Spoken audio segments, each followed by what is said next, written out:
He hadn't heard his son's voice in 2 years. Not a word. Not even a sound. Then one afternoon, he came home early and found his little boy on the floor, smiling, holding a toy stethoscope, pressed to the chest of a woman he barely knew. And then the boy whispered something that broke him completely. "You're okay, Mummy." The woman was just the housekeeper. No training, no therapy, no reason this moment should have happened. But in that quiet living room, something sacred took place. And Anthony Scott, a man who built billion-dollar systems to solve the world's problems, stood frozen, watching his son speak for the first time to a stranger. He didn't hire her to heal anyone. He just needed the house cleaned. Someone to mop the floors, do the laundry, keep things quiet. After losing his wife, Anthony didn't care much who came through the door anymore. He was tired. Tired of interviews. Tired of hoping. Tired of watching his son slip further away. Adrian had been diagnosed with nonverbal autism right after the funeral. He stopped talking. He stopped looking people in the eyes. Stopped playing. Stopped everything. Touch scared him. Noise made him panic. Meals were a battle. Sleep never came easy. Anthony had tried it all. Therapists, specialists, custom programs. 7 housekeepers in 1 month gone. Nothing worked. And honestly, he didn't expect anything different from this one. Regina Wilson. She showed up quiet, kept her head down, and didn't ask many questions. He barely remembered the interview. He just told her where the cleaning supplies were and left. He didn't know her story. He didn't care. But God did. And what happened in that house, what he saw with his own eyes that day, wasn't an accident. It was grace, in the form of a woman no one saw coming. If you've ever asked God for a sign, and waited, and nothing happened, I want you to stay with this story, because sometimes the breakthrough doesn't look like a miracle. It looks like a quiet woman, folding laundry in the hallway, while a father stands in the doorway, weeping. If this story speaks to something inside you, subscribe, like this video, and tell us where you're watching from. Not just your city, but the place you're standing in right now, emotionally, spiritually, because this story isn't just about a boy who found his voice. It's about the God who never stopped listening. Anthony used to be the kind of man who had answers. People brought him problems, he solved them, quickly, efficiently, without emotion. But there's no manual for what to do when your child stops speaking. He remembered the last word his son ever said. It was, "Mama." Said it once, quiet, right after the ambulance drove away. After that, nothing. It had been 2 years. No words. No eye contact. No reaction when Anthony walked into the room. Adrian was 6 now, but in some ways, he still looked like that same little boy who stood frozen by the kitchen doorway the morning Julia died. Anthony still saw it sometimes, the way Adrian watched the floor, how his fingers curled tight when someone turned on the sink, how he covered his ears when the wind picked up outside. The silence wasn't peaceful. It was heavy, like the whole house was holding its breath. Anthony tried everything. Therapists flew in, specialists called in, teams assembled. Each one walked through the front door full of plans, left exhausted, defeated, and quiet. 7 maids had come and gone. Some left in tears. One quit after just 3 hours. None of them could handle it. Not the mess, not the child, not the grief that lived in the walls. Anthony stopped asking their names after a while. Stopped giving instructions. Just told the agency, "Send someone who can do the work. That's it." And then one morning, she showed up. Regina Wilson. She didn't knock like the others. Didn't have a clipboard or a nervous smile. The cook let her in through the side. She wore a plain shirt, pulled her hair back. Carried her own supplies. Didn't ask where the mop was. Didn't ask about the boy. She just got to work. Anthony noticed her once that first day, quietly wiping down the fridge, humming something he didn't recognize. Gospel, maybe. Soft, low, barely there. He didn't speak to her.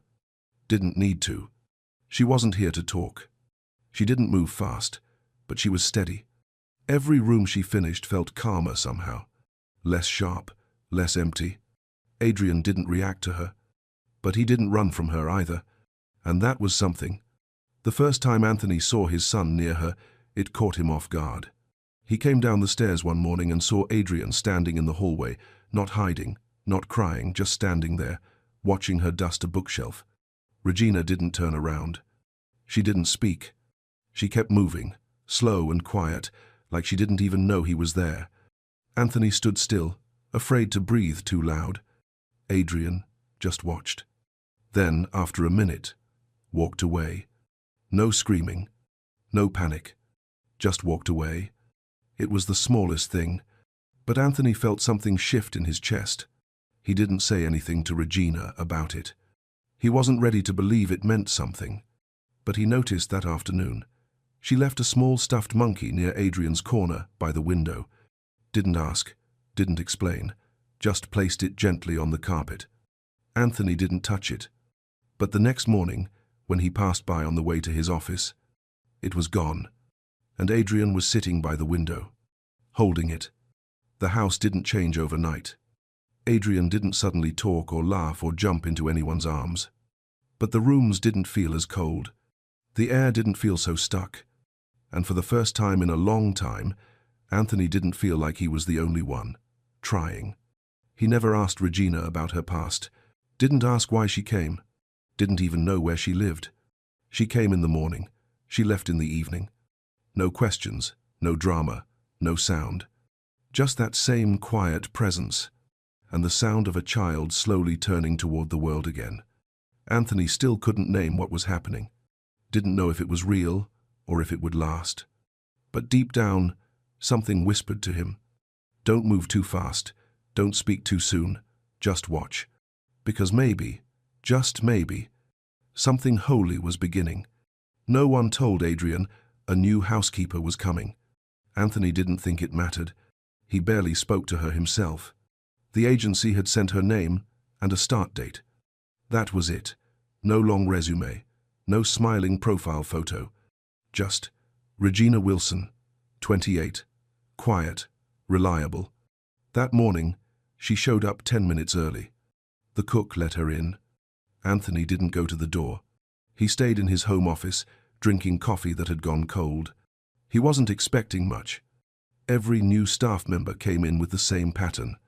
Nervous the first day, hopeful the second, overwhelmed by the third, gone by the fifth.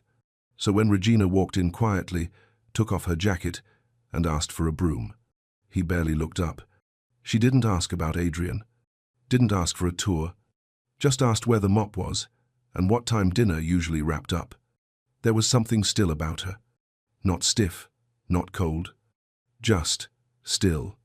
She moved like someone who had learned not to take up too much space. Not out of fear, but because it was safer that way. She didn't wear perfume.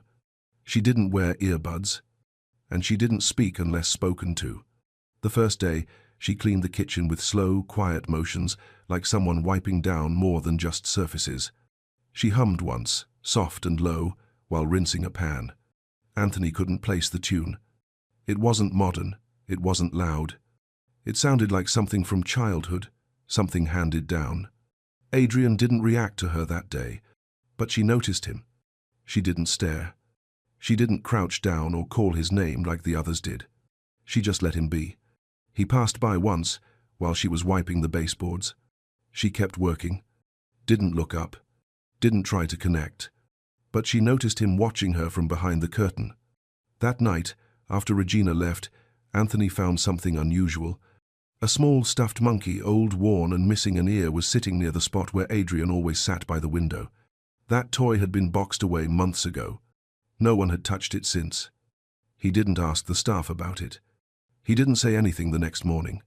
But by the time Regina returned, the monkey was in Adrian's lap. She didn't say a word about it. She just smiled, very softly, and went back to folding laundry. Over the next few days, small things kept happening. Regina placed a fresh cup of milk in the corner of the hallway near Adrian's usual spot. Nobody told her he liked it warm. Nobody told her he never drank it.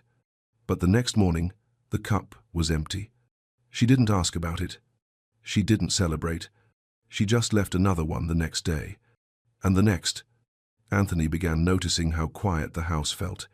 Not empty, just less tense. Staff didn't walk on eggshells.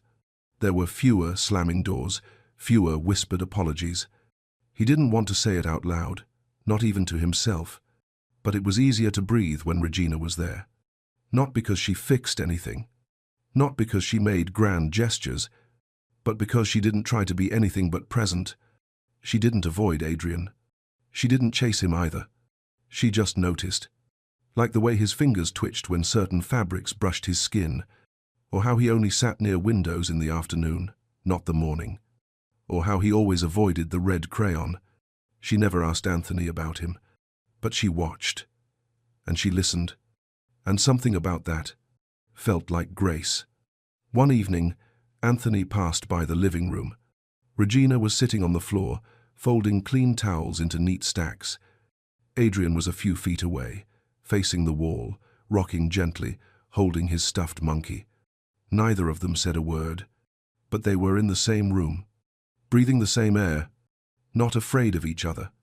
And for some reason, that image stayed with Anthony the rest of the night.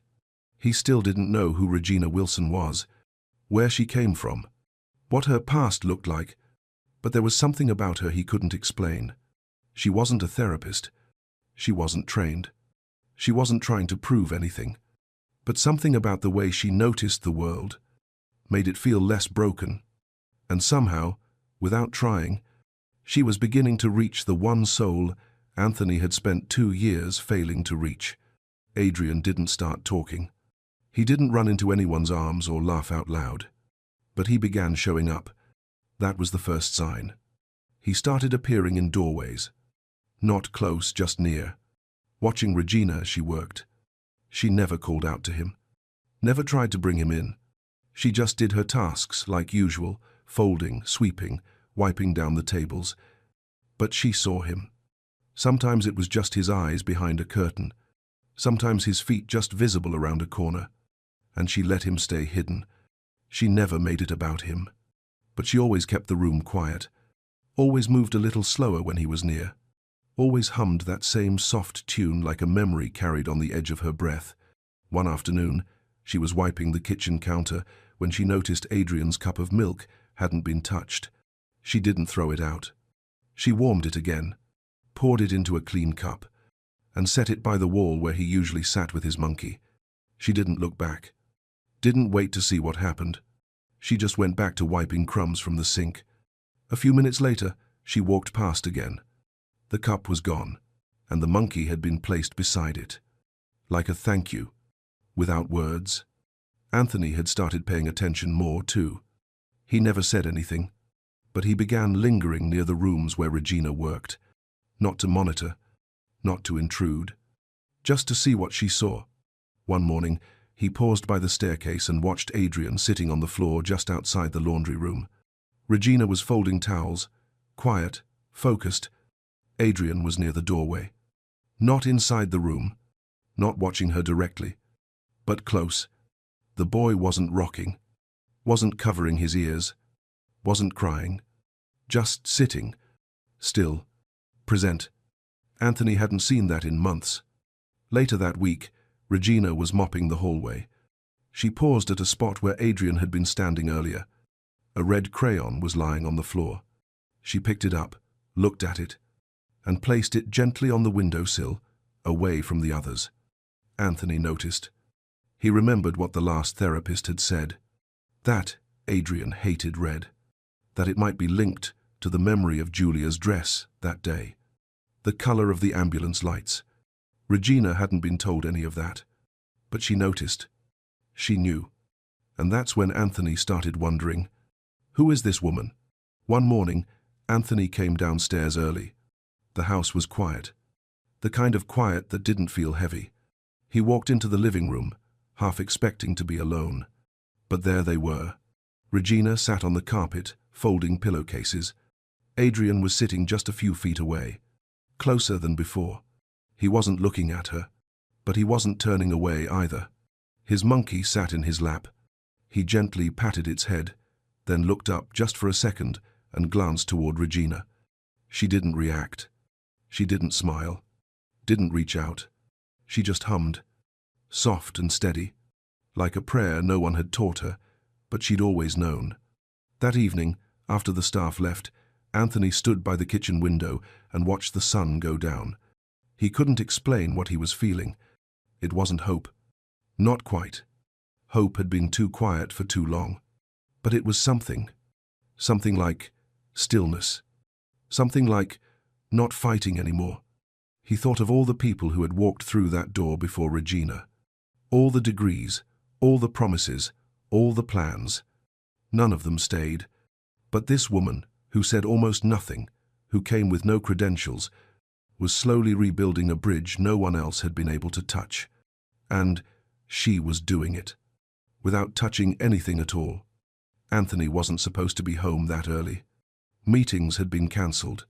He didn't call ahead, didn't tell anyone he was coming back. He pulled into the driveway out of habit, not intention. The house looked the same as always, still, private, untouched. But something in him felt different, like something quiet had been waiting. He stepped inside and noticed it right away. The silence wasn't sharp anymore. It was soft, warm, even. No crying, no echo. Just a hush that felt settled. For the first time in a long time, the house didn't feel like it was holding its breath. He set his keys down and walked toward the living room. That's when he saw it. Regina was lying on the floor. Not in distress, not asleep, just still. Her yellow gloves were still on. A red cleaning bucket sat a few feet away. A dish towel laid neatly across her lap. And next to her, Adrian, sitting cross-legged, his head slightly tilted, holding a plastic stethoscope in his small hands. He placed it gently against Regina's chest, watched it, then touched it again. He was calm. He was focused. Then, without looking up, Adrian whispered, "You're okay, Mommy." Anthony stopped breathing. He didn't move, didn't blink. He just stood there, frozen in the doorway, watching something he couldn't explain. Something no therapist, no doctor, no program had ever been able to do. Adrian had spoken. After 2 years of silence, after thousands of dollars spent on treatments, after sleepless nights and unanswered prayers, his son had spoken. Not to him. Not during a session. Not in response to flashcards or routines. But here on the living room floor, to a woman he barely knew. Anthony felt everything at once. Relief. Grief. Shock. Jealousy. Yes, jealousy. Because that word, Mummy, was meant for someone else. It wasn't supposed to be hers. It wasn't supposed to come out like that, so natural, so soft, so real. It should have been said in a moment he could share. In a space he had created. Not like this. Not without him. He turned away before they could see him. His eyes burned, his chest ached. He walked back to his office like he was moving through water.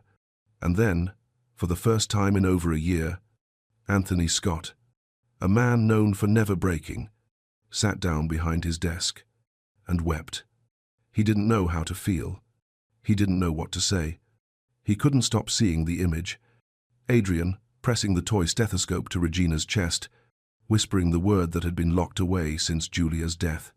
There was something holy about it, but also something that hurt more than anything he'd ever felt. That night, he stayed up, staring at the baby monitor screen. Adrian was asleep, curled up with the stuffed monkey. Breathing slow, peaceful. Anthony didn't sleep. His thoughts kept circling one question he couldn't shake. Why her? Why not the experts? Why not the programs, the schools, the cutting-edge therapies? Why this quiet woman who said almost nothing and never promised anything? Why did Adrian trust her? Why did he speak to her? Why, Mummy? The next morning, Regina arrived as usual. On time, calm, quiet. Anthony watched her move through the house. She didn't bring it up. She didn't act different. She just got to work. And Adrian? He followed her. Not close, not touching, but near. He carried his monkey and watched her as she folded towels. He didn't speak again. But the silence between them felt alive. Anthony wanted to ask her something. Anything. But every time he opened his mouth, the words didn't come. Because deep down, he knew. He wasn't ready to hear her answer. Not yet. It started as a simple question. Anthony was sitting at his desk. The house was quiet. Adrian was upstairs with Regina, sitting on the floor again, playing with crayons, though he still didn't touch the red one. Anthony opened his laptop and clicked through unread emails. Then he paused. He typed her name. Regina Wilson. Nothing. No job history. No photos. No records from the agency that made sense. He clicked again. Then again. Still nothing. For someone who worked this well with children, with his son, there should have been something. Credentials, references, but it was blank. That's when something old in him switched back on the man who built $1 billion company because he didn't believe in missing details. He buzzed his head of security. "Can you run a quiet background check? On the housekeeper?" There was a pause on the other end. "You think she's a problem, sir?" Anthony hesitated. "I don't know. Just look into it." That night, Adrian wouldn't eat unless Regina handed him the spoon. He let her sit beside him while he colored. When she stood, he followed. Anthony watched all of it from a distance. Every small moment between them felt like a conversation without words. The way Adrian would glance at her, then back at the page. The way she'd hum, and he'd lean just slightly in her direction. It wasn't just comfort. It was trust. And it hurt, somehow. Because that trust wasn't his. The next afternoon, the security file landed on his desk. Anthony stared at the envelope for a long time before opening it. He read it once, then again, and his chest tightened. Her name wasn't always Regina Wilson. She had changed it a few years ago, after leaving a hospital job out of state. She wasn't a maid. Not originally. She'd once worked as a pediatric caregiver until the child she was watching had a seizure and nearly died. The boy survived, but there had been an investigation. She wasn't found guilty, but she was let go. No one wanted to hire her after that. Rumors spread. Licenses revoked. Her record flagged, unofficially. That's when she disappeared, changed her name, took quiet jobs, no questions, no noise. The final page showed a court ruling. She'd lost custody of her younger brother after the incident. She never fought it. Anthony sat back in his chair. Everything in him wanted to stay calm, logical. But something deeper stirred. Not anger, conflict. Because it didn't make sense. That file was supposed to disqualify her, prove she wasn't who she claimed to be. But instead, it explained her. The stillness, the quiet, the gentleness that didn't come from training, but from living with a scar she'd learned to carry without showing. He could have fired her that night. He had the reason, the paperwork. But something in him said wait. That evening, after Adrian fell asleep, Anthony stood in the kitchen as Regina wiped down the table. "I saw your file." She didn't flinch, didn't look up, just kept wiping. "The seizure, the hospital, the custody hearing." She paused, set the cloth down, then turned. No panic, no defense. "Do you want me to leave?" she asked quietly. He shook his head. Not yet. He wasn't sure what he wanted. "Why didn't you tell me?" Regina looked at him really, looked at him for the first time. "Because people don't ask to hear the whole story. They just read the worst part and walk away." Anthony didn't say anything. She waited. "I didn't harm that child," she said. "It wasn't my fault, but that didn't matter. When the boy got sick, I was the one standing there, and that was enough." Her voice didn't shake, but it wasn't cold, either. It was the voice of someone who had already accepted what the world believed about her and chose to keep going anyway. "What about your brother?" Regina looked down. "He was 12, I was 19. I was all he had. But after the case, they split us. He was adopted by another family. I wasn't allowed to see him. He sent me a letter once, but I never wrote back. I didn't want him to grow up ashamed of me." Anthony stared at her. You think Adrian's going to be ashamed of you? Regina blinked. Then she said, almost in a whisper, No, I think he already sees me, for who I really am, and he stayed. She picked up the cloth again. But if you want me to go, I'll go. Anthony didn't answer, because he couldn't. Not yet. He just watched her finish wiping down the table, then quietly walk out of the room. And somewhere, in the stillness, he felt something begin to break open. But it wasn't her. It was him. It happened on a Thursday. Nothing about the day felt unusual until the doorbell rang. Most people didn't ring at this house. Staff came through the side. Deliveries were left at the gate. So when Anthony opened the front door and saw two people standing there, badges around their necks, folders in their hands, he already knew it wasn't good. "We're with Child Protective Services," the woman said gently. "We received a report. We need to speak with you." They sat at the dining table. Anthony tried to stay calm, tried not to show his confusion or his rising anger. The woman opened her folder. "The report says a non-certified adult is acting in a caretaking capacity for your son." He didn't answer. "It also mentions a prior record under another name, employment history, an unresolved case involving a child." Still, he said nothing. "Is there a Regina Wilson currently living or working in this household?" He nodded once. "She's our housekeeper. Has she had unsupervised contact with your son?" That question stuck in the air, like something too heavy to move. He looked out the window. He could see Adrian sitting in the yard, his stuffed monkey in his lap. Regina was across from him, slowly picking up leaves one by one and handing them to him without speaking. And Adrian, his son, who once screamed at wind, at color, at closeness, was reaching out, taking each one from her hand. No words, no instruction, just presence. Anthony turned back to the caseworker. "She's the only one he lets near him." The woman looked down, took a few notes. "I understand that, but due to the history on her record, we're going to have to open a formal inquiry. And until that's resolved, she'll need to be removed from the home, temporarily." He didn't speak. Couldn't. The man beside her closed the folder gently. "We know this is hard, but this is protocol." Regina didn't cry when he told her. She didn't plead, didn't ask who called. But Anthony could see it right behind her eyes. The ache of being pulled out again. Of being told her presence was too much, or not enough. She walked upstairs to gather her things. Anthony stood in the hallway, unsure of what to do with his hands. He felt helpless. Small, like the floor had dropped out from under the fragile piece they'd just begun to build. Adrian was in his room when she went in to say goodbye. She didn't speak to him like a therapist. She didn't give a speech or explain what was happening. She just sat beside him on the floor, held out her palm. He placed the monkey in it, then looked at her, really looked, and the moment shattered. "Mummy," he whispered, not playfully, not pretending, but like someone naming something real. Anthony stood in the hallway, holding back tears.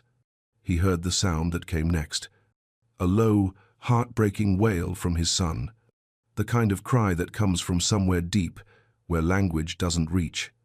Adrian was screaming, kicking, clawing at the walls, and Regina didn't move. She just whispered through the noise, "You're okay. I stayed. But the car was waiting outside. Regina came downstairs slowly, her bag over her shoulder. She didn't look at Anthony, not because she was angry, but because looking at him might break her. He stepped in front of the door. "I can stop this. I can fight it." Her voice was almost too soft to hear. "You can't fight what people don't want to understand. They won't see what's real. They'll only see my record." He looked at her, really looked. For the first time, not as a staff member, but as someone who had saved his son's heart. "You're not what they say you are." "Neither is he," she said, quietly. She reached into her pocket, pulled out the monkey, placed it in Anthony's hands. "Please don't let him forget I stayed." And then she left. No drama, no goodbye, just a door closing behind her. That night the house wasn't quiet. It was loud with pain. Adrian screamed for hours. Not words, not tantrums, Just raw, empty cries that had no shape, only hurt. Anthony tried to hold him, but he was pushed away. He tried to sing, to hum what she used to hum, but Adrian covered his ears, and Anthony sat there on the floor, holding a stuffed monkey, and realizing he hadn't just lost a housekeeper, he'd lost the only person his son had ever trusted. The house felt different now. Not empty, not loud, just wrong. There was food in the fridge, dishes put away, towels folded. Everything looked fine, but nothing was. Adrian stopped sleeping through the night. He wouldn't stay in his room, wouldn't let anyone dress him, wouldn't eat unless it was one brand of crackers, broken into 4 exact pieces. He cried more, but not like before. This was deeper. Not tantrums, not fear. It was loss. A kind of pain Anthony didn't know how to reach. Every time Adrian passed the corner where Regina used to leave his milk, he paused, looked, waited. And every time, there was nothing there. Anthony tried to fill the space. He cancelled work, stayed home, sat beside Adrian when he colored, tried to hum that soft tune she always used. But it wasn't the same. The boy didn't move toward him, didn't push him away, either. He just sat in silence. Somewhere far, somewhere Anthony couldn't go. Days passed like that. Anthony kept watching the door, like maybe she'd return. No one did. Not the agency, not the staff, not the people who said they'd help. They came for the report, the questions, the removal, but not for the child they claimed to protect. One night, Anthony stood in the kitchen long after Adrian had fallen asleep on the couch. The monkey was still in his arms. The house was still, the kind of still that hurts more than noise. And he asked the question out loud, quiet, but clear. God, what am I supposed to do now? No answer, no signs, just stillness. But something stirred in him. Not rage, not desperation, resolve. The next morning, he made 2 phone calls, one to his lawyer, one to the private investigator he used during corporate buyouts. I want everything, he said. I want to know what really happened to her. I want to know who lied and why. 2 days later, the first folder landed on his desk. It wasn't long, but it was heavy. Regina had been working at a children's clinic in North Carolina when the incident happened. The child had a rare seizure disorder, undiagnosed, unpredictable. Regina had followed protocol, called for help, stayed with him until the ambulance arrived. But the hospital didn't want press, didn't want questions, so they gave the family a quiet settlement and blamed the caregiver. She was let go the next day. No hearing, no defense, no second chance. Her license was quietly flagged. She was told not to speak to the media. One nurse had tried to stand up for her, wrote a letter. It was ignored. And then Anthony saw it. A voicemail, buried in a phone record the investigator had recovered. It was from the clinic's administrator. If she talks, we'll bury her again. She's lucky she's walking free. Anthony sat there, stunned. All that pain, all that shame, all that silence she had carried wasn't hers to carry. He could still see her eyes the night she left, still hear her voice. They won't see what's real. But he had. He saw his son speak. He saw his son laugh. He saw something break open that no doctor, no dollar, no program had ever touched. That evening, Adrian had a meltdown, the worst one since Regina left. He screamed until his voice cracked, threw his crayons, tore a photo off the wall. Anthony held him anyway, not to fix it, just to stay. Adrian clawed at his chest, frantic, breathless. "Bring her back," he sobbed. "Mommy, please bring her back." Anthony's body broke into 100 quiet pieces. He rocked him gently, arms tight, eyes full. "I will," he whispered. "I promise you, I will." And for the first time in his life, Anthony Scott didn't care what the world said was allowed. He had seen the truth. Now he was going to fight for it. He didn't tell anyone at first. No announcements. No press. Just one quiet decision made in a corner of his office with the monkey still sitting on the shelf behind him. Anthony read the file again. Not as a businessman, not as a father, but as a man who had once begged God for help and didn't recognize the answer when it came through the back door. Now he did. And he was ready. His lawyer said it wouldn't be easy. Reversing a formal CPS action required proof, documents, testimony, time. But Anthony didn't blink. Do it anyway. He handed them everything. The hospital report, the flagged voicemail, the list of therapists who had come and gone, and a video. Not a dramatic one, just a quiet clip from the baby monitor the day Anthony had come home early. Adrian, toy stethoscope. Regina, still and stiller. And that voice, "You're okay, Mummy." Word started to spread. Not on headlines, not in blogs, but between people. The nurse who had written the ignored letter years ago came forward. A former hospital volunteer. A mother from a support group. Each one had a story.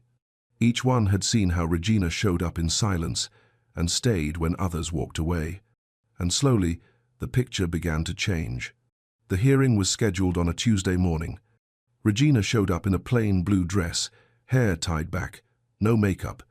She sat quietly in the back until her name was called. Anthony sat beside her. Adrian stayed home with a trusted sitter, crayons, and a monkey in his lap. They asked Anthony to speak.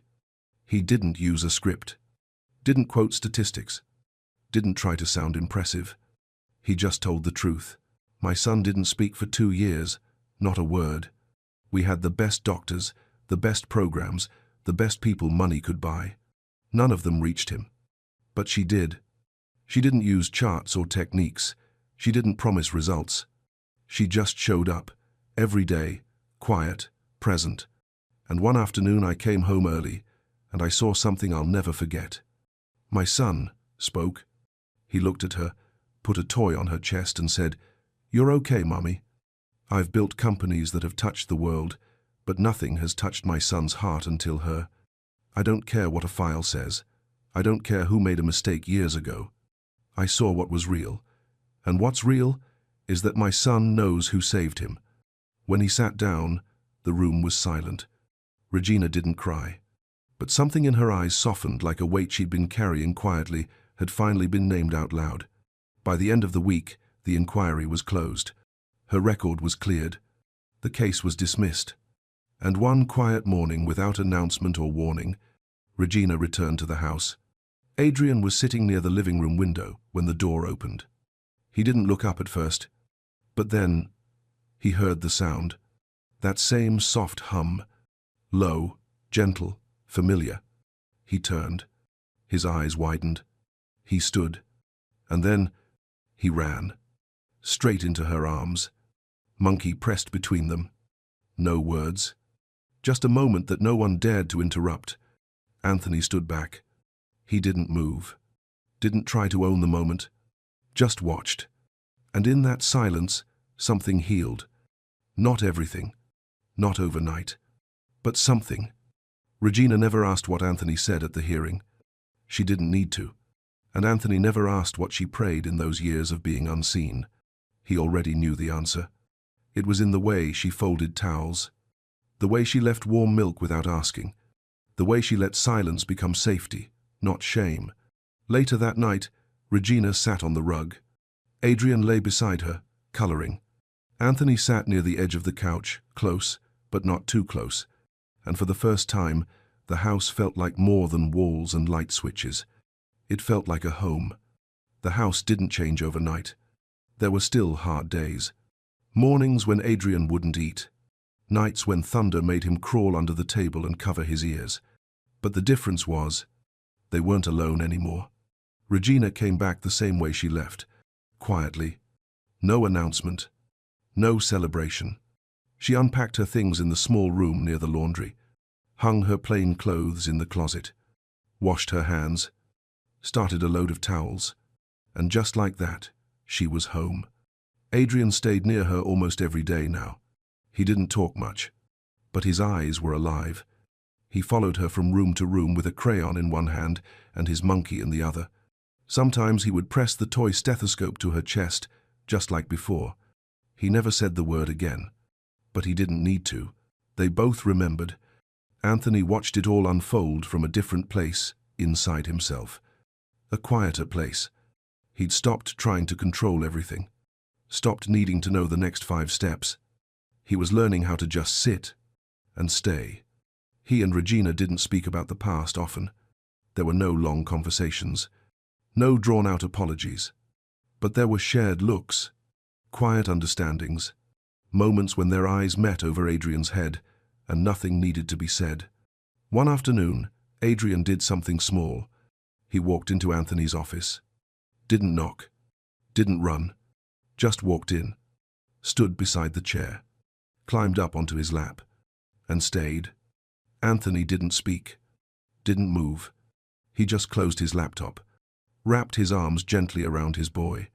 And in the stillness of that moment, he realized. The silence had never been a wall. It had been a waiting room. A few months later, Anthony made a quiet decision. He used his resources to start something called the Adrian Project, a non-profit offering in-home support for children with communication disorders. No big launch. No red carpet. Just real help, offered in quiet homes like his used to be. He asked Regina to be the first director. She said no at first. "I don't want to be the face of anything," she said. "I just want to keep showing up." But he insisted. "That's exactly why you're the right person." So she agreed. On one condition. "We don't fix kids," she said. "We meet them." The house felt different now. Not because of new paint or new staff, but because there was laughter. Not loud, not wild, but real. Adrian had started to read. One word at a time. He still hated loud noises, still didn't like crowds. But he laughed when the monkey fell off the table. He painted sunrises with soft colors. He whispered, "I love you," to Regina before bed. He called her Miss G. She never corrected him. Every Friday afternoon, Adrian brought the toy stethoscope into the living room. Regina would lie back on the rug, arms by her sides, and he'd press the little plastic piece to her chest. Every time he smiled. Every time it mattered. Anthony sometimes watched from the stairs. No phone in hand. No deadlines waiting. Just his son. Breathing. Laughing. Present. There were no big endings. No final breakthroughs. Just the quiet beauty of something broken, becoming whole in its own way. On a cool evening in early spring, Adrian crawled into Regina's lap during story time. The book slid from her hand.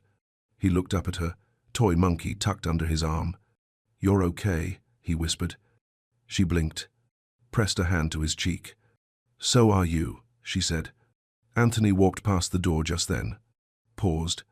He didn't interrupt. Didn't speak. He just smiled. The kind of smile that holds gratitude too deep for words. Because he knew. This wasn't the house it used to be. It didn't echo with silence anymore. It didn't ache with unanswered prayers. Now, it breathed. Softly. Steadily. Together. Your mother believed you could do anything. Anthony stood at the dining table, looking at his 8-year-old twin sons. Their shoulders pressed together like they could split the weight of failing between them. Was she wrong? The boys didn't answer. They'd learned that silence hurt less than trying to explain what they couldn't understand themselves. Michael's tears fell quietly. Victor's hand found his brother's under the table. Their father grabbed his jacket and left the room. And in that moment, in that crushing, suffocating quiet, someone else was listening. Someone who knew exactly what it felt like to believe you were born broken. Catherine wasn't supposed to hear any of it.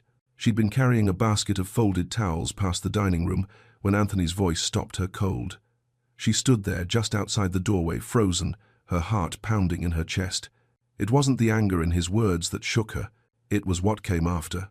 That silence, the kind that sounds like a child's soul collapsing in on itself. She knew that sound. She'd lived inside it for years back, when every teacher looked at her like she was wasting their time. When words on a page looked like they were drowning. When she sat alone in her car at 19, staring at a job application she couldn't fill out. wondering if maybe everyone had been right about her all along, wondering if God had made a mistake when he made her. But standing there now, listening to two little boys trying not to cry, something stirred deep inside her chest. Not pity, recognition. Through the open door, she could see them. Michael wiping his face with his sleeve, Victor squeezing his brother's hand, so tight his knuckles turned white.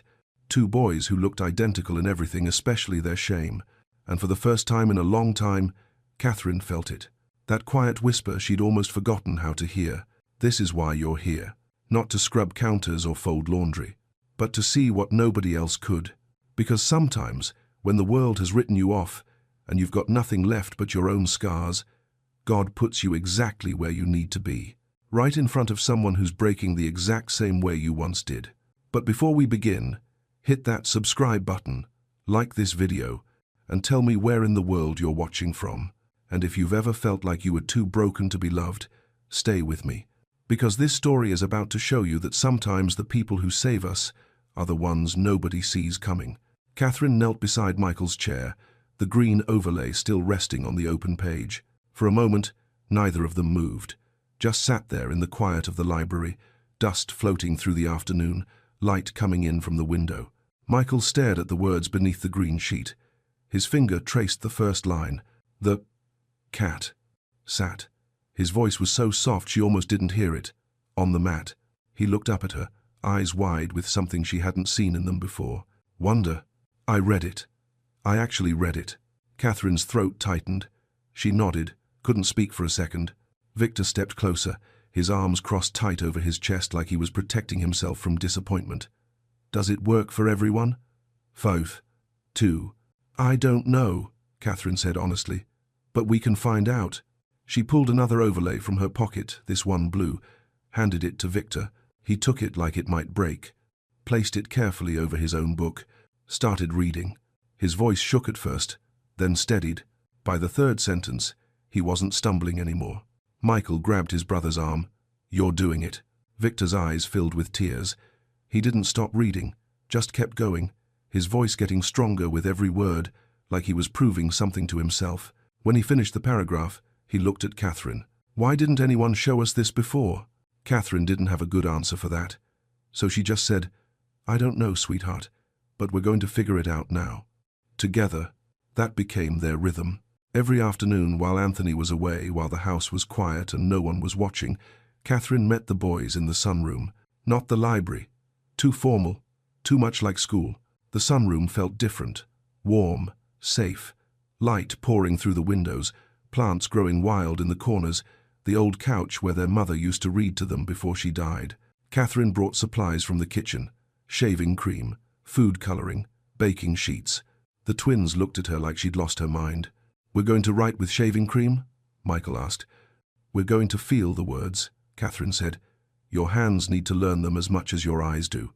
She spread the cream across the tray, smooth and thick, showed them how to trace letters with their fingers. Say it, feel it, write it. Michael spelled cat in the cream, then dog, then mom. His face lit up. It's like drawing. Exactly, Catherine said. Your brain loves this. Victor preferred movement. He couldn't sit still for more than 5 minutes, so Catherine let him walk, let him read while pacing circles around the coffee table. You think better when you move, she told him. So move. He did, and for the first time in his life, the words didn't swim away from him. By the third day, something shifted. Michael finished his homework in 20 minutes, work that usually took him 2 hours. Victor read 4 pages of a chapter book without stopping once. They started laughing again, real laughs, the kind that filled the room and made the house feel alive. Mrs. Patterson, the head housekeeper, noticed. She'd pass by the sunroom and pause, listening to their voices. Never said a word, just watched Catherine with an expression that was hard to read. The gardener, Mr. Alvarez, smiled when he saw them through the window one afternoon, gave Catherine a small nod, like he understood something the others didn't. But there were whispers too. In the kitchen, in the laundry room. She's overstepping. She's just the help. What happens when Mr. Smith finds out? Catherine heard them, felt the weight of their judgment pressing down on her shoulders every time she walked through the house. But when she looked at Michael spelling words in shaving cream, his whole face glowing with pride. She couldn't stop. When she watched Victor read aloud while walking in circles, his voice steady and strong, she knew. This was bigger than her job, bigger than their opinions. This was what she was meant to do. Friday afternoon came too fast. Anthony would be home tomorrow. The conference in Singapore had ended early. Catherine wiped down the coffee table, packed away the colored overlays, the textured letters, the baking sheets still smelling like shaving cream. Michael grabbed her hand. "You're not going to stop, are you?" She looked down at him, at both of them standing there, fear creeping back into their eyes. "I don't know," she said quietly. "Your dad might not understand." "Then we'll make him understand," Victor said, his jaw set with determination that looked just like his father's. Catherine smiled, sad and hopeful at the same time. Maybe. That night, she couldn't sleep. Lay awake in her small room above the garage, staring at the ceiling, praying for the first time in years. "God, if this is real, if I'm supposed to be here, please let him see it. Please." She didn't know if he was listening, but she closed her eyes and hoped anyway. The next afternoon, everything changed. Anthony came home 3 days early.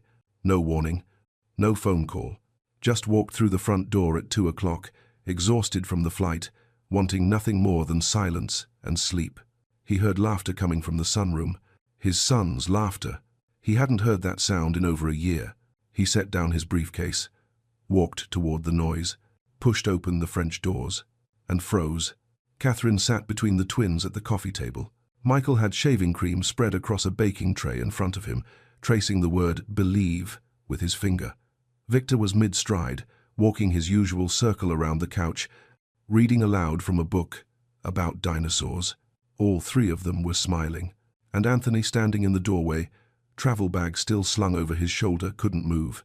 The table was covered, colored plastic sheets, letter tiles with different textures, headphones connected to an audiobook, a mess of learning that looked nothing like the rigid tutoring sessions he'd paid thousands for.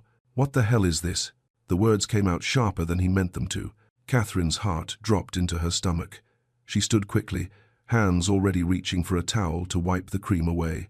"Mr. Smith, I can explain. You're the housekeeper." His voice was tight, confusion twisting into something harder. "I hired you to clean, not to—" "Dad, wait." Victor's voice cut through the air like a crack of lightning. He stepped forward, the book still clutched in his hand, his whole body trembling. "I read 12 pages today." Tears filled his eyes. 12, without stopping once. Anthony stared at his son, at the boy who hadn't finished a single chapter book in 2 years. "Please don't make her stop," Victor whispered. Michael scrambled to his feet, holding up the baking tray, shaving cream dripping onto the floor. "Look, Dad, I spelled dinosaur right. I never get it right." He grabbed his homework from the edge of the table, pages of math problems, handwriting practice, reading comprehension. Completed, nearly perfect. Handed it to his father with shaking hands. Anthony took it, stared down at his son's neat, careful work. His jaw worked. No words came. Catherine stood frozen, her heart hammering against her ribs. She forced herself to meet his eyes. "I'm sorry I didn't ask permission, Mr. Smith." Her voice was quiet, steady, but I recognized something in them. Something I've lived with my whole life. Silence pressed down on the room like a weight. The twins stood side by side, hands clasped together, terrified. Anthony's eyes moved from the homework to their faces, his son's faces, glowing with something he hadn't seen since Rebecca died. Pride. When he finally spoke, his voice barely made it past his throat. "My office, now." He turned and walked away, his footsteps heavy on the wood floor. Catherine's stomach twisted into knots. The boys looked up at her, their faces crumpling. "I'm sorry," she whispered, kneeling down between them. "I'm so sorry." Michael threw his arms around her neck. Victor buried his face in her shoulder, and for a moment, Catherine just held them, feeling their small bodies shake, wishing she could protect them from what was coming. The walk to Anthony's office felt like walking to her own execution. Every step down that long stretch toward his door, Catherine's mind raced. She'd be fired.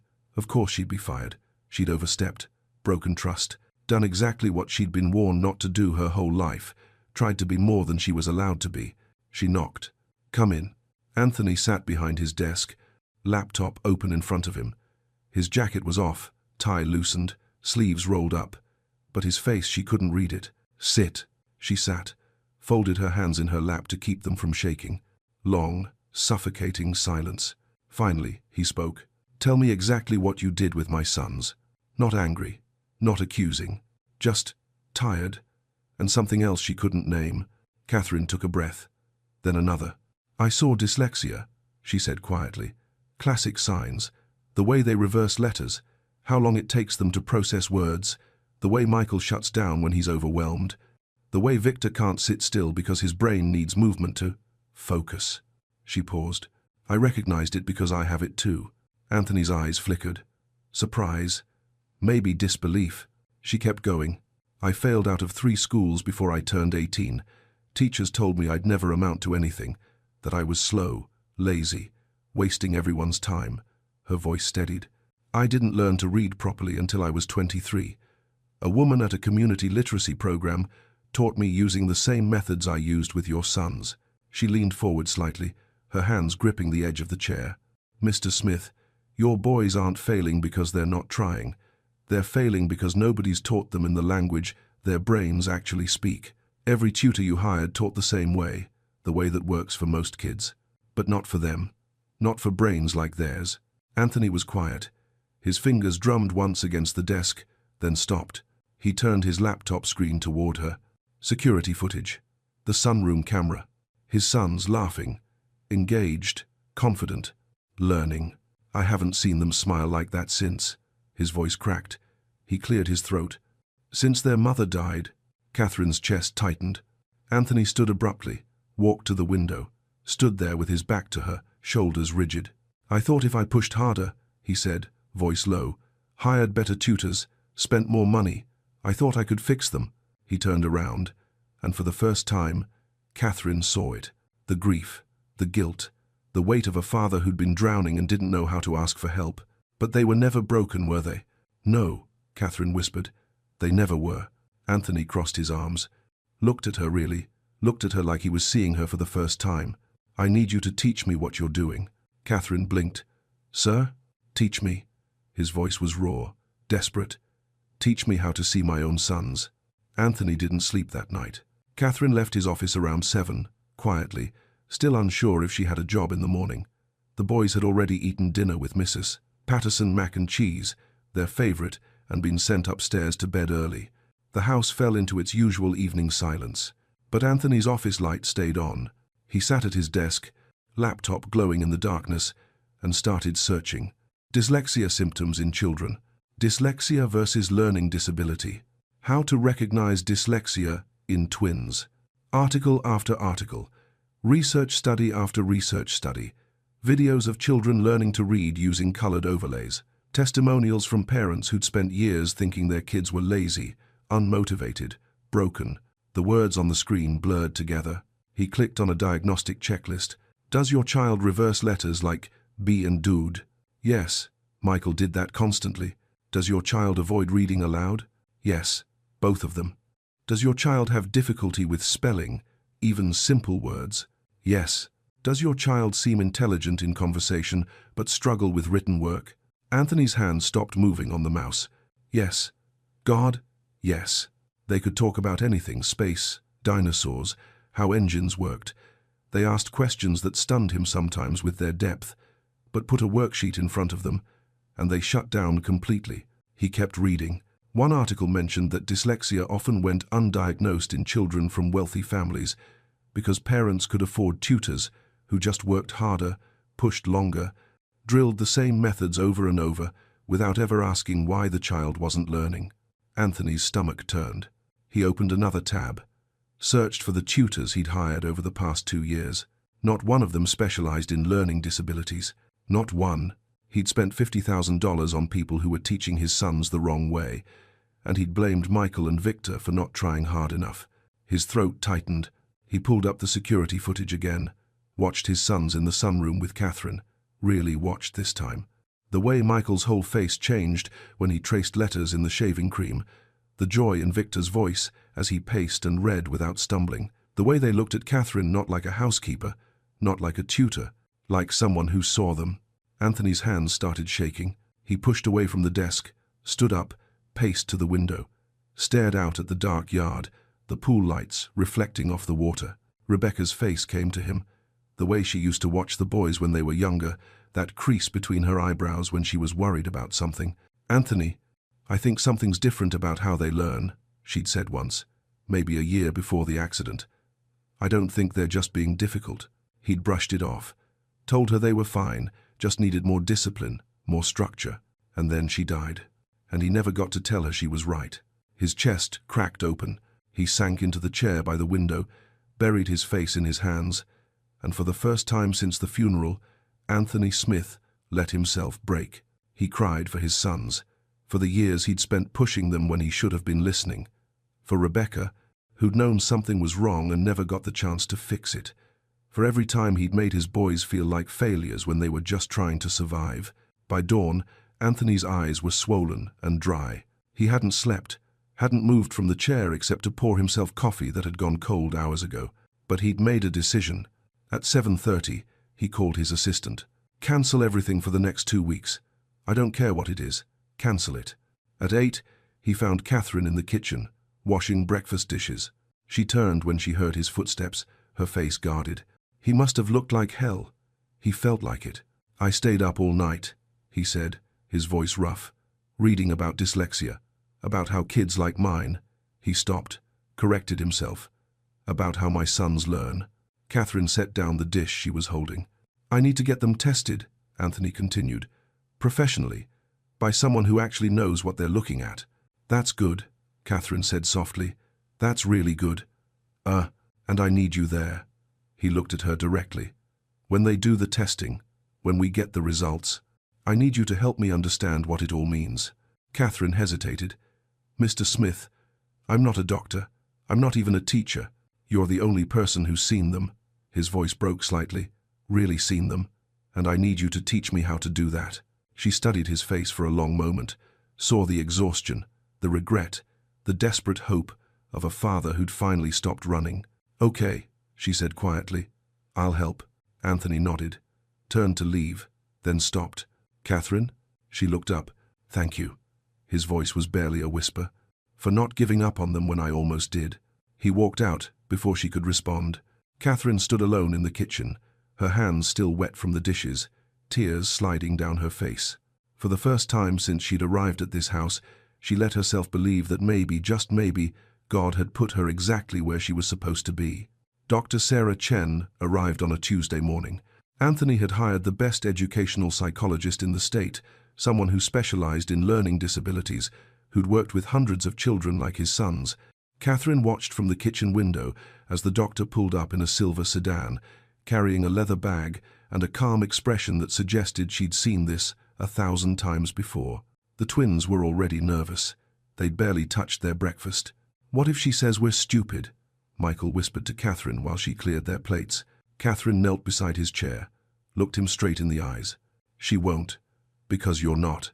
"But what if the tests say, the tests are going to show what I already know?" Her voice was steady. "Sure, that your brains are brilliant. They just work differently." Victor stood by the window, arms crossed, watching his father talk to Dr. Chen on the front steps. "He looks scared," Victor said quietly. Catherine glanced out. Anthony's shoulders were tense, his hands shoved deep in his pockets, a posture she'd never seen on him before. "He is," she said, "but not of you. He's scared he missed this for too long." Victor turned to look at her. "You think he feels bad?" "I think he feels everything." The testing took 6 hours. Dr. Chen set up in the library, spreading assessment materials across the table, puzzles, reading passages, memory games, pattern recognition tasks. The boys went in separately, Michael first, then Victor. Anthony and Catherine waited in his office. Neither of them knew what to do with the silence. Catherine sat on the edge of the couch, hands folded in her lap, trying not to watch the clock. Anthony stood by the window, pretending to read emails on his phone, but she could see he wasn't actually looking at the screen. An hour passed, then 2. "Do you think they're okay in there?" Anthony finally asked, his voice tight. "Dr. Chen knows what she's doing," Catherine said. "And the boys are stronger than you think." Anthony turned to look at her. "Really look at her. You care about them." It wasn't a question, just an observation. Catherine met his eyes. "Yes. Why?" The question hung in the air between them. Catherine thought about lying, about saying something polite and distant, but she was tired of pretending she didn't feel what she felt. "Because nobody cared about me," she said quietly. "When I was their age, when I was failing and teachers were giving up, and I thought I was the problem." Her voice caught. "Nobody fought for me. Nobody looked closer. And I spent 15 years believing I was broken." She looked down at her hands. "I don't want them to spend 15 years believing that." Anthony was quiet for a long time. Then he crossed the room and sat down in the chair across from her, not behind his desk, not standing above her, just there, close enough that she could see the exhaustion in his face. "I'm sorry," he said. Catherine looked up, confused. "For what?" "For whatever they did to you, whoever made you feel that way." His jaw tightened. "And for almost doing the same thing to my sons. You didn't know?" "I should have." His voice was raw, honest. "Rebecca tried to tell me, and I didn't listen. I was too busy, too distracted, too convinced that if I just pushed hard enough, everything would fall into place." He rubbed his face with both hands. "I've spent 3 years trying to be both parents, trying to fill the space she left, and I've failed at all of it." "You haven't failed," Catherine said softly. "You're here now. That's what matters." "Is it?" "Yes." They sat in the quiet after that, not uncomfortable, just present. Two people who'd both been broken in different ways, waiting to see if they could help two boys avoid the same fate. Around 4 o'clock, Dr. Chen knocked on the office door. Anthony stood so fast he nearly knocked over his chair. "Come in." Dr. Chen stepped inside, her expression calm but serious. She carried a folder thick with papers. "Mr. Smith, Miss Walsh." She nodded to both of them. "The boys did beautifully. They're resting in the kitchen with some snacks." "And?" Anthony's voice was barely steady. Dr. Chen set the folder on the desk, opened it to the first page of results. "Both boys have superior IQ scores," she began. "Michael tested at 127, Victor at 129. Anthony's breath caught. "They also both have severe dyslexia and ADHD, Dr. Chen continued. "Classic presentation. The kind that's often missed because the child is intelligent enough to compensate for years before the system catches up." She turned another page, showing charts and graphs that meant nothing to Catherine but everything to Anthony. "They're currently reading at a second-grade level, despite being in third grade. Their processing speed for written language is significantly delayed. But," she looked up at both of them, "the coping strategies they're using are remarkable, graduate-level interventions." Dr. Chen's eyes settled on Catherine. "Who's been working with them?" Anthony gestured toward Catherine. "She has." Dr. Chen studied her with new interest.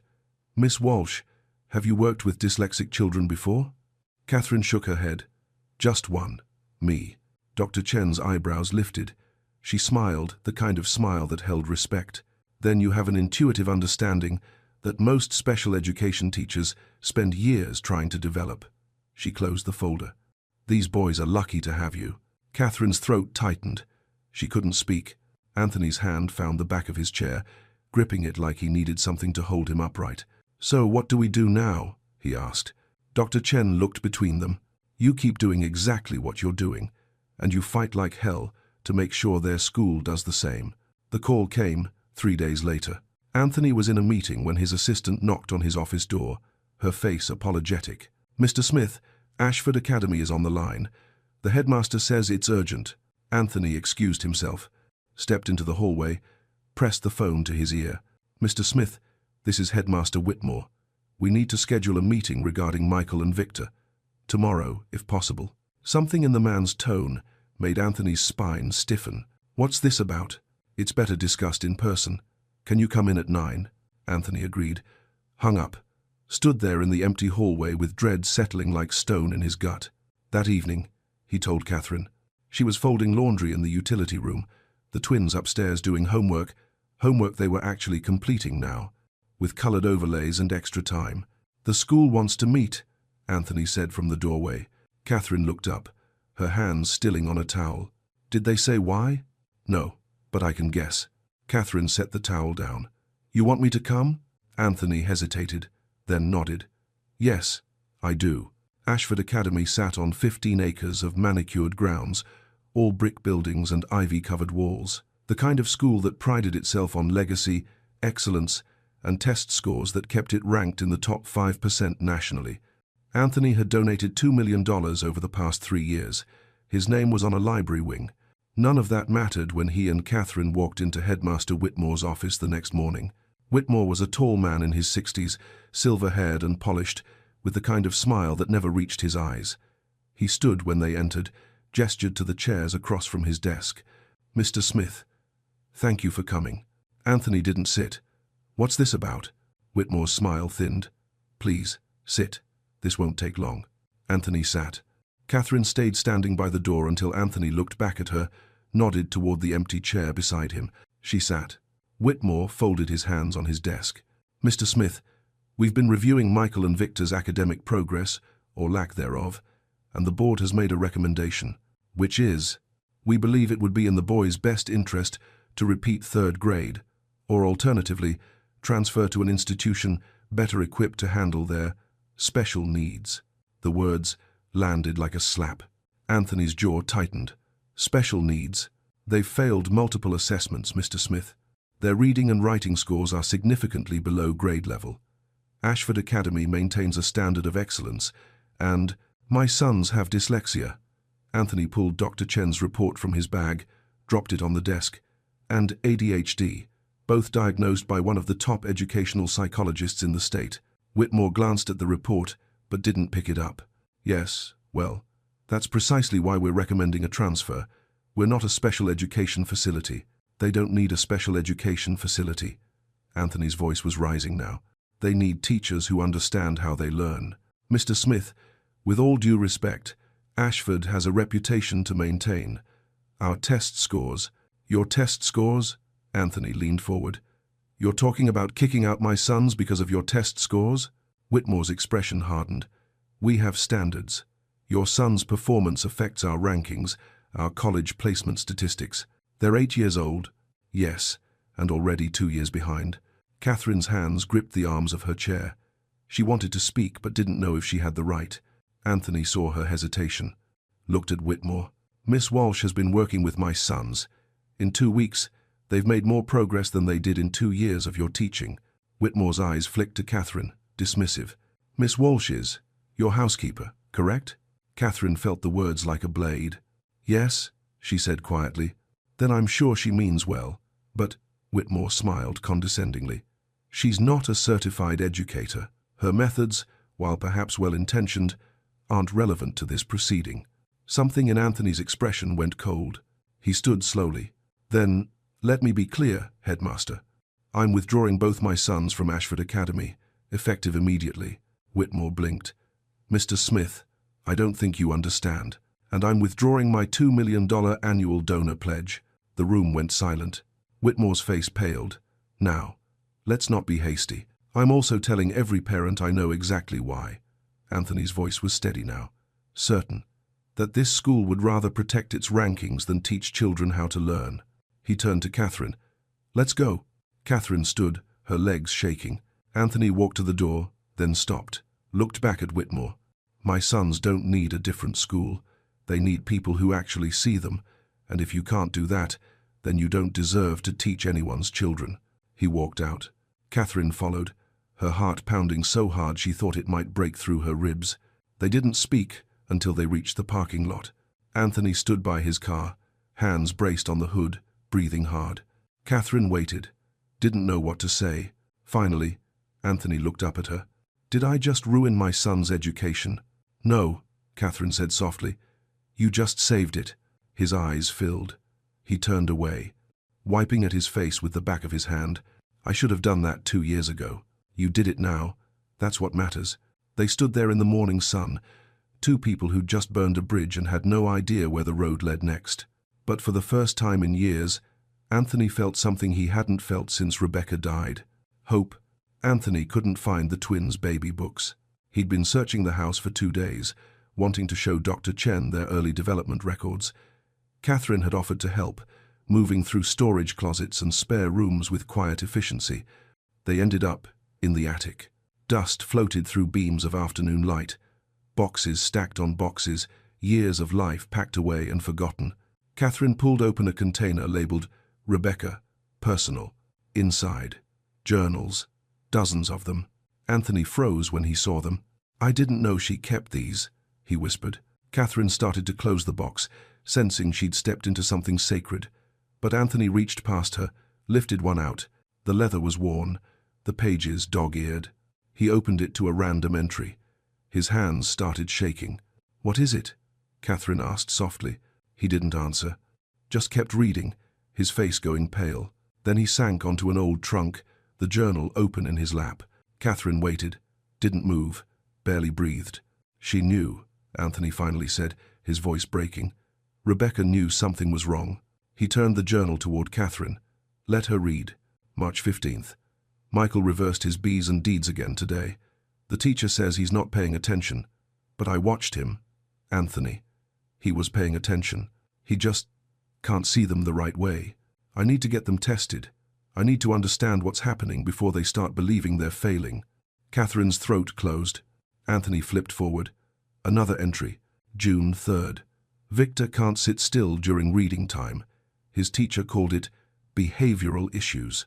But when I let him walk around while I read to him, he remembered every word, every single word. There's something here, something everyone's missing." Another page.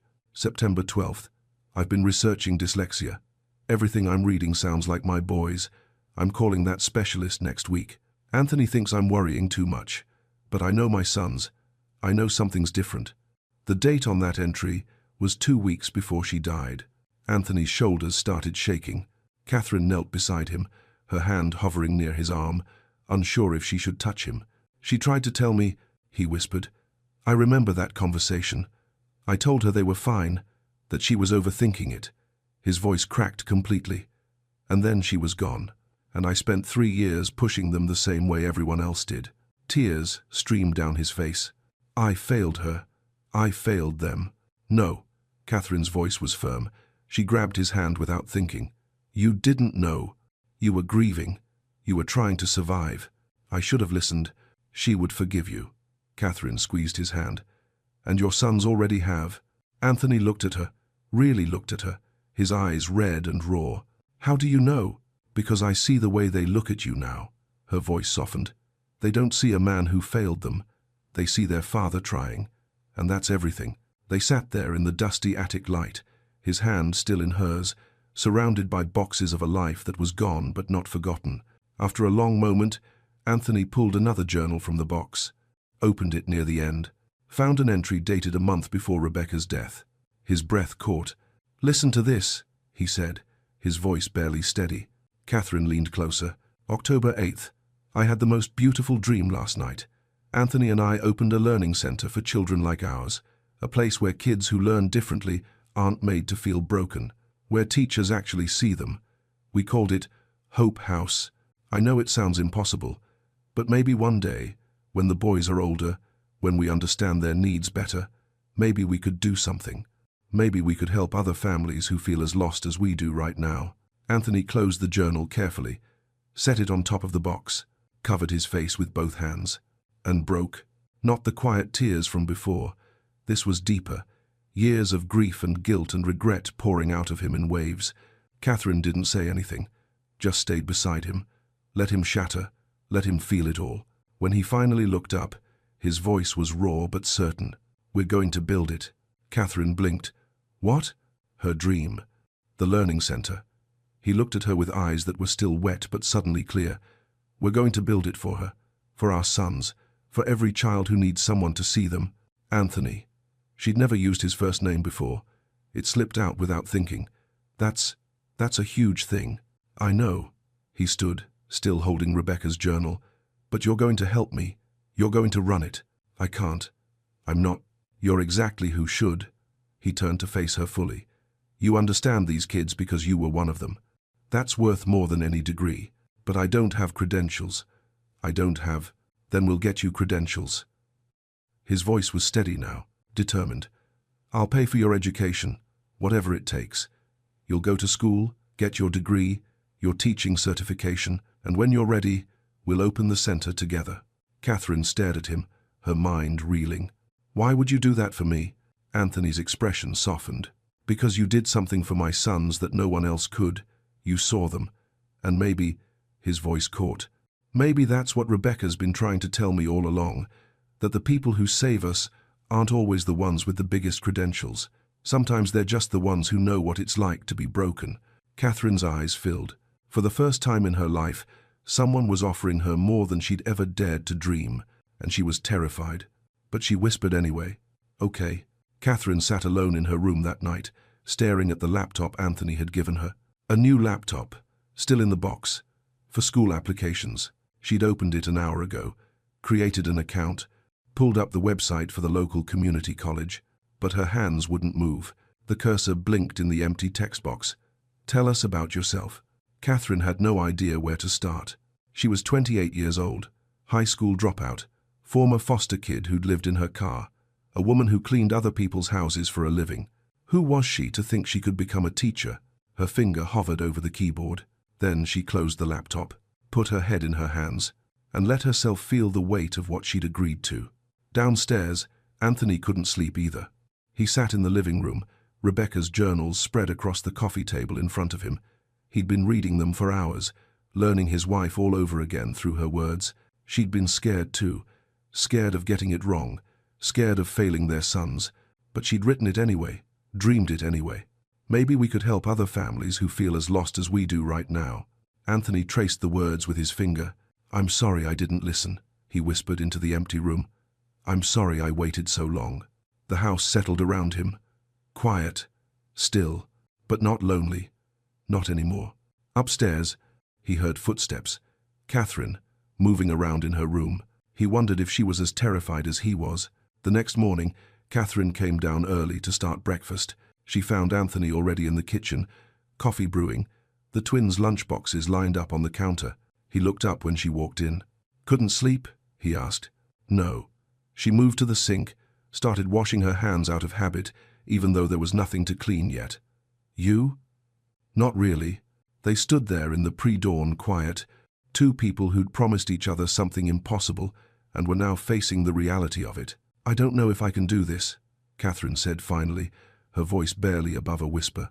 Anthony set down his coffee cup. "What part?" "Any of it." She turned to face him. "College, teaching, running a center. I failed out of school 3 times, Anthony. What if I fail again?" "You won't. You don't know that." "Yes, I do." He moved closer. "Because this time, you're not doing it alone. And this time, you actually want it." Catherine's eyes filled. "What if I'm not good enough?" "You already are." His voice was steady. "Sure, my sons are proof of that." She looked down, trying to blink back tears. Anthony hesitated, then reached out and gently lifted her chin, so she had to meet his eyes. "Catherine, you spent your whole life being told you weren't enough, but you are. You always have been, and I need you to start believing that." A tear slipped down her cheek. "I'm scared." "So am I." He dropped his hand. "I'm terrified I'll mess this up, that I'll fail Rebecca's dream, that I'll let my sons down again." "You won't." "Then we won't." He smiled slightly. "We'll just have to be scared together." Footsteps sounded on the stairs. The twins appeared in the doorway, hair messy, still in their pajamas. "Why are you both up so early?" Michael asked, rubbing his eyes. Catherine quickly wiped her face. "Just making breakfast." Victor studied them both with the kind of knowing look that 8-year-olds sometimes have. "Were you crying?" Catherine started to deny it, but Anthony spoke first. "We were talking about big changes. Sometimes, big changes are scary." Michael walked over to Catherine, wrapped his arms around her waist. "Is it good scary or bad scary?" Catherine's throat tightened. She knelt down so she was eye level with him. "Good scary," she said softly. "The kind that means something beautiful might happen if we're brave enough." Victor came closer. "Are you going somewhere?" "No, sweetheart. I'm staying. But I'm going to go to school, to learn how to be a real teacher." "You're already a real teacher," Victor said matter-of-factly. Michael nodded. "The best one we ever had." Catherine pulled them both into a hug, her eyes closing against fresh tears. Over their heads, she met Anthony's gaze. He was watching them with an expression she couldn't quite name. Grief and gratitude mixed together, love for his sons, and something else, something that looked almost like hope. "Pancakes?" he asked quietly. Catherine smiled through her tears. Pancakes. That afternoon, Catherine opened the laptop again. This time, she started typing. My name is Catherine Walsh. I learned to read at 23 years old. For most of my life, I believed I was broken, that my brain didn't work the way it was supposed to, that I would never be more than I was. Then I met two boys who were breaking the same way I once did, and I realized something. I wasn't broken. I was just learning in a language no one had taught me yet. I want to become a teacher so I can be for other children what no one was for me, someone who sees them, really sees them, not as problems to fix, but as people who just need someone to believe in them first. She paused, read it over, then hit submit before fear could stop her. The application went through. Catherine closed the laptop slowly, put her hand over her heart and felt it beating hard and fast, and whispered a prayer she hadn't prayed in years. God, if this is real, if this is what you want from me, please don't let me fall.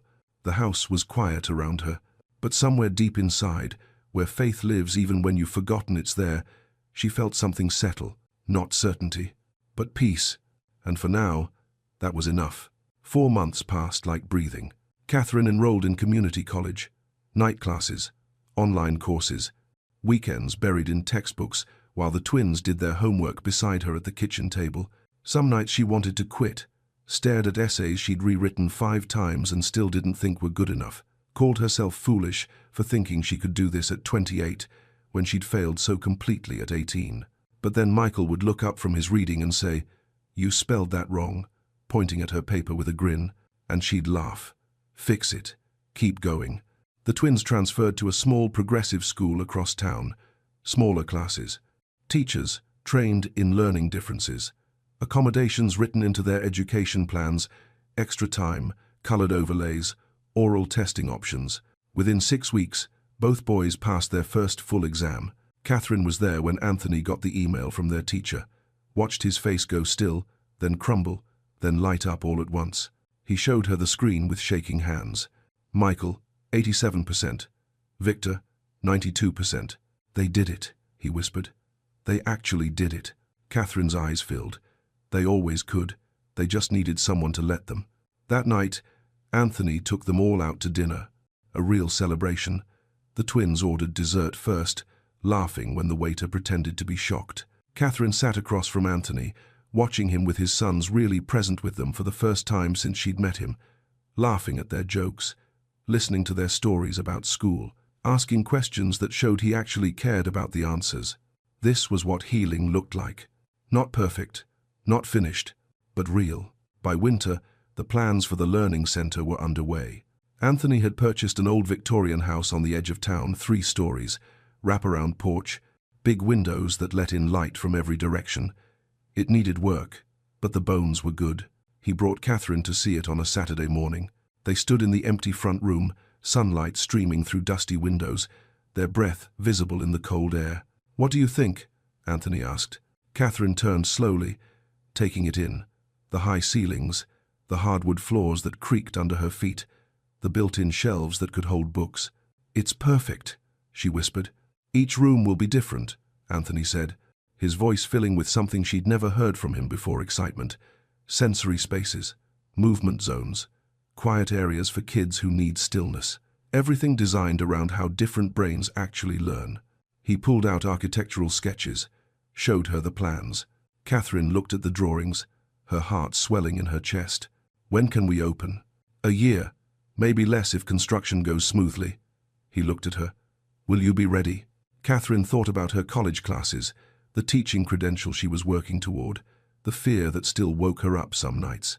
"I don't know," she said honestly, "but I'll try. That's all anyone can do." They walked through the empty house together, mapping out rooms in their minds. The twins ran ahead, their voices echoing through the hollow spaces, calling out which room they wanted to help decorate. In what would become the main learning area, Catherine stopped, placed her hand on the window frame. "Rebecca would love this," she said quietly. Anthony came to stand beside her, close enough that their shoulders almost touched. "She does," he said. "I think she's been watching this whole time, making sure we got it right." Catherine looked at him, saw the peace in his face that hadn't been there 6 months ago. "You miss her?" "Every day." His voice was steady. "But I'm not drowning in it anymore. And I think, He paused. I think she'd be okay with that. They stood in the winter light, surrounded by the skeleton of a dream that was slowly becoming real. What should we call it? Catherine asked. Anthony smiled, pulled a small notebook from his pocket, one of Rebecca's journals, opened to a page near the end. Hope House. Catherine's breath caught. She already named it, Anthony said softly. Years ago. We're just catching up.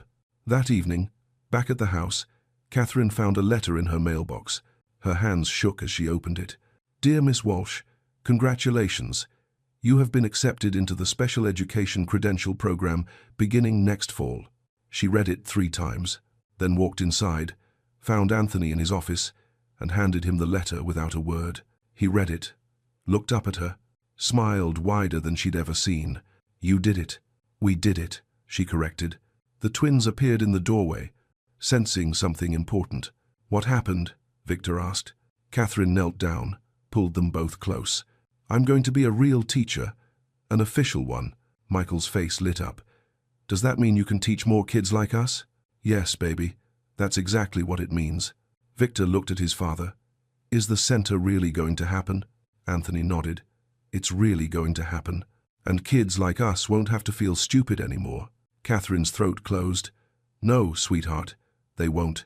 Because we're going to show them what I showed you, that different doesn't mean broken. Michael threw his arms around her neck. You saved us, he whispered. Catherine held him tight, tears streaming down her face. No, baby, you saved me. 2 years later, the morning of the grand opening, Catherine stood in the center of what used to be an empty Victorian house and was now Hope House Learning Center. Everything was ready. Sensory rooms painted in soft colors, movement spaces with balance beams and yoga mats, quiet corners with beanbags and weighted blankets, shelves lined with books in every format, audiobooks, large print, graphic novels, colored overlays organized by shade, textured letters, art supplies, every tool a different kind of learner might need. And in the main entrance, a portrait of Rebecca Smith, her smile warm, her eyes kind. Beneath it, a plaque for every child who was told they couldn't, and for every person who helped them see they could. Catherine traced the words with her finger. She'd be so proud of you, a voice said behind her. She turned. Anthony stood in the doorway, wearing a suit but looking more relaxed than she'd ever seen him. The twins flanked him on either side, 10 years old now, taller, confident, holding a ribbon for the ceremony. I hope so, Catherine said softly. I know so. Anthony walked closer. You turned her dream into something real. We did, Catherine corrected. All of us. Michael looked up at his mother's portrait. I wish she could see this. She can, Victor said quietly. I think she's been watching the whole time. By 9 o'clock, families started arriving. 47 children enrolled for the first semester. Each one carrying a story like the twins had carried years of being told they weren't trying hard enough, weren't smart enough, weren't enough. Catherine greeted them at the door, not as a housekeeper anymore. As Director Catherine Walsh, certified special education teacher, the woman who'd built this place from nothing but pain and hope. One mother approached her, holding the hand of a small girl, maybe 7 years old, with red eyes and hunched shoulders. This is Emma, the mother said, her voice breaking. She told me last week she doesn't want to be alive anymore because she's too stupid for school. Catherine's heart cracked open. She knelt in front of Emma, waiting until the girl looked at her. Hi, Emma. My name is Catherine, and I want to tell you something really important. She kept her voice gentle, steady. I didn't learn to read until I was 23 years old. Do you know how old that is? Emma shook her head. Really, really old, Catherine said with a small smile. Everyone told me I'd never be able to do it, that I wasn't smart enough, but they were wrong. My brain just needed different tools, and I think your brain might be the same. Emma's lip trembled. Really? Really? Catherine reached into her pocket, pulled out a green overlay. Want to try something? Emma nodded, barely. Catherine led her to a reading corner, opened a book, placed the overlay on the page. Try now. Emma looked down. Her eyes widened. The letters, they're not jumping as much. That's your brain finding its language, Catherine said softly. Emma read the first sentence, stumbled once, kept going. By the third sentence, she was reading clearly. When she finished the paragraph, she looked up at Catherine with tears streaming down her face. I did it. You did, Catherine whispered. And you're going to do it again and again until you stop being surprised by how brilliant you are. Emma threw her arms around Catherine's neck. Behind them, the mother covered her mouth, sobbing. Anthony watched from across the room, his own eyes wet. The ribbon-cutting ceremony happened at noon. Catherine stood beside Anthony on the front porch, the twins between them, holding giant scissors. Reporters had come, local news cameras, parents and children filling the yard. Anthony spoke first. My wife Rebecca believed every child deserves to be seen for who they are, not who they can't be. She knew our sons needed something different. And if she were here, she'd tell you that this center exists because one woman saw what everyone else missed, that different doesn't mean less. He turned to Catherine, his voice thick with emotion. Catherine, you didn't just save my sons. You honored my wife's dream in ways I never could have alone. Thank you. Catherine's throat tightened. She looked out at the crowd, at all the families who'd come, at Emma standing with her mother, at the twins smiling up at her. I spent most of my life believing I was broken, she said, her voice carrying across the yard. That God had made some kind of mistake when he made me. But standing here today, I know the truth. I wasn't broken. I was just being prepared. For this. For them. She gestured to the children. Every child here deserves to know they're not failing. They're not lazy. They're not stupid. They're just learning in a different language. And we're going to teach them that language. We're going to show them they're not alone. Michael and Victor cut the ribbon together. It fell in 2 pieces, and Hope House opened its doors. That evening, after everyone had gone home, Catherine walked through the quiet building one last time. She stopped in front of Rebecca's portrait. Thank you, she whispered, for dreaming this, for believing in your boys when no one else did, for somehow making sure I ended up exactly where I needed to be. She felt a hand on her shoulder. Anthony, she brought you to us, he said quietly. I'm sure of it. Catherine turned to face him. Do you really believe that? I do. His eyes held hers. Some people come into your life exactly when you need them. Not a moment sooner, not a moment later. Just right on time. They stood close in the dimming light.